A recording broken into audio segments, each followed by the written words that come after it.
สำบายดีมื้อนี้ก็เป็นมื้อหยุดของข้อยอีกวันหนึ่งเนาะพี่น้องข้อยก็สิมาเมียนห้องบ่ฮู้แนวเฮ็ดอิหยังตื่นมากันนี่แหละมาเมียนห้องซักผ้าวันหยุดก็สิประมาณนี้แหละพี่น้องเอ้ยนี่ส่วนเมียก็ไปล้างถ้วยล้างจานพุ่นละบ่ได้ไปถ่ายเพิ่นแต่ว่าข้อยก็สิเมียนเฮือนเมียนห้องนี่แหละเมียนห้องปัดกวาดไปประมาณนี้แหละพี่น้องเอ้ยนี่กำลังย้ายของ เพื่อที่สิปัดห้องเนาะพี่น้องเนาะกระย่างไปเอาไม้กวาดมาปัดกวาดนี่ละ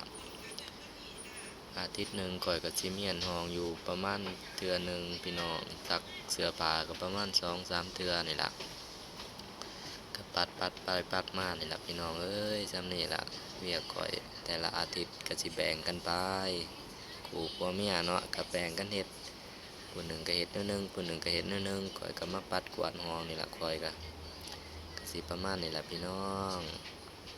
นี่แล้วก็ย้ายกลับมาคือเก่าปัดแล้วก็ปัดอีกครั้งหนึ่งแล้วก็ปัด2-3เทื่อพุ่นละสัวสิเบิดขี้เหงื่อขี้ฝุ่นในห้องนี่แหละพี่น้องเอ้ยนี่นางเพิ่นก็ล้างถ้วยแล้วก็ย่างมาเอากระเป๋าสิไปซื้อน้ำยาไปซักผ้าก่อนนางสิไปก็มาทาเล็บปากเทื่อหนึงเนาะพี่น้องเนาะจะแม่นสาดเนาะเอาซะบ่เนาะพี่น้องเนาะกันอย่าลืมแวะส่งกำลังใจให้กันเด้อพี่น้องเด้ออย่าลืมแวะทักทายกันนำเด้อพี่น้องฝากกดไลค์กดแชร์นำ